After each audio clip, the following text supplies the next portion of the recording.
One of the caveats that I do have some personal information that I did get personally involved in was some information that had to do with the Stargates and Looking Glass, and more specifically the 2012 problem with those projects. The popular opinion of what's out there right now is that the project was shut down because there was a problem when we approached 2012. I've heard it described a number of ways, but to my knowledge, the problem is that the timelines converge on that point in time. And when you know enough about the Stargate projects and the Looking Glass project to know how string theory works and how the possibility of possibilities works and how making one choice over here doesn't necessarily mean that the other choice couldn't exist at the same time.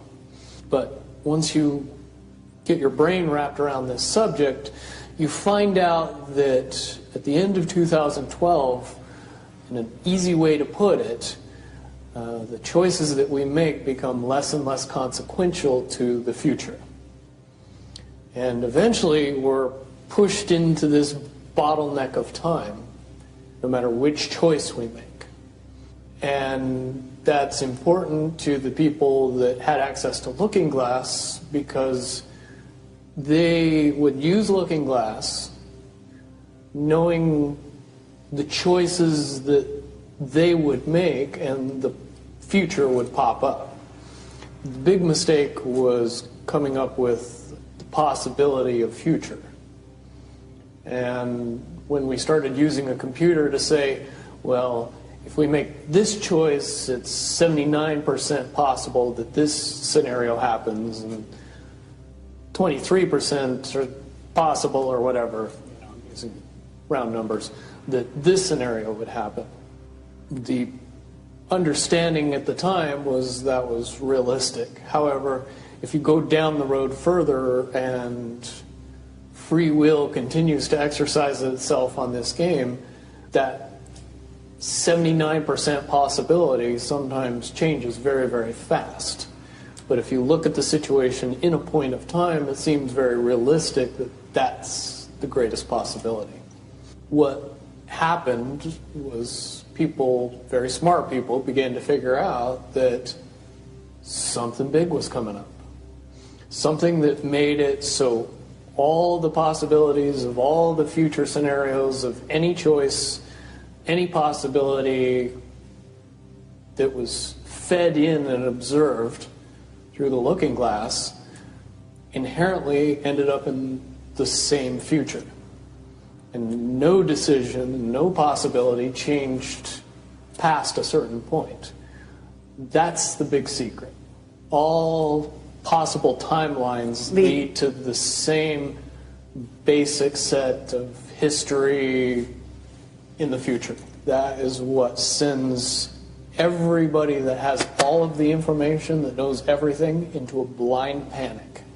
The people that know everything about Looking Glass, that have gotten all the reports and all the information, the elites of the world, probably figured out that that was the end of the game. And nothing could be manipulated beyond that point. When I was in the military, it would have been before '97 when I got in trouble. One of my particular areas that I was amazingly intuitive about is problem solving / mission planning, or more specifically, taking a bad mission and fixing it. Certainly knowing how string theory and possible futures works makes it so you can work your mind very quickly to see the reality of what's happening and decide what decisions need to be made to change it for a particular outcome. At a certain point, after they're done hearing the computer tell them this is what's going to happen over and over and over and over again, all they become focused on is how do we fix it? What I do know is that I was called in and asked to solve this problem, this timeline contraction problem. And I eventually did my due diligence and did all the investigating and basically only had one piece of information, and that was reinforcement. The computer's right. The timelines will contract down to some inevitable thing. There is an inevitable event. It's been forecast, it's been predicted, it's been fed to us in a slop trough of what they want us to believe will happen. They don't actually have control over what happens. They only have control over the reaction, and it seems that no matter what they try to do to cause their desired reaction, it's going to have an opposite effect. Much, much easier for me to explain today what that process is as opposed to back then. If I had to give it a name, I would say it's the awakening process.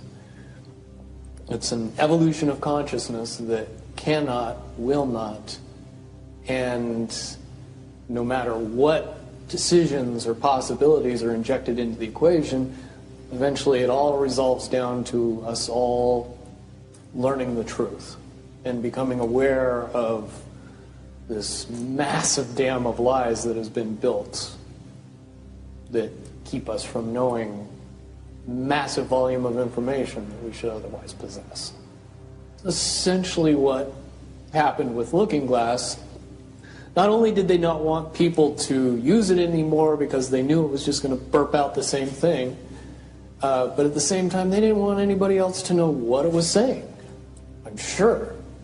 Because that information was of a monumental concern when I was in the military about how to prevent this inevitability. Now, at first I thought it was end of the world.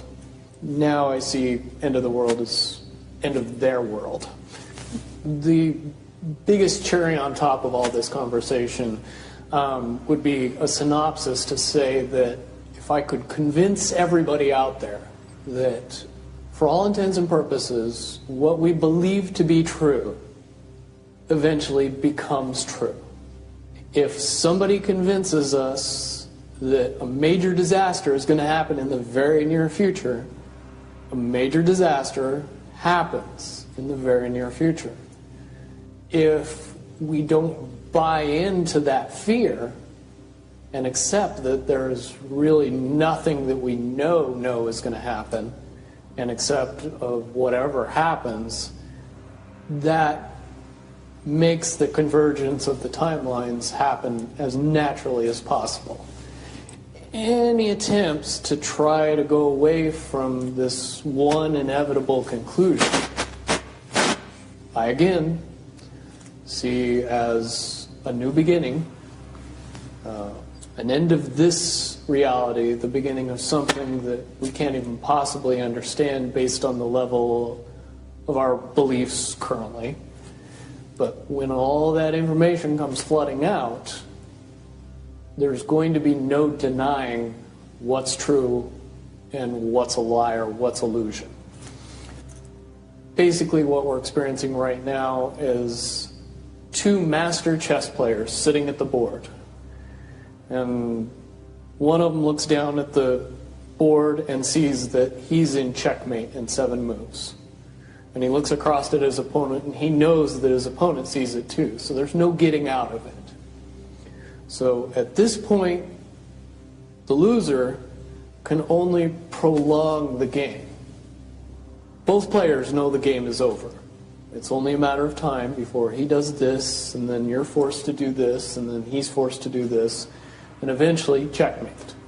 We, as a race, if we could understand that the game is over, that based on the rules of the game, the bad guys have already lost, the good guys have already won.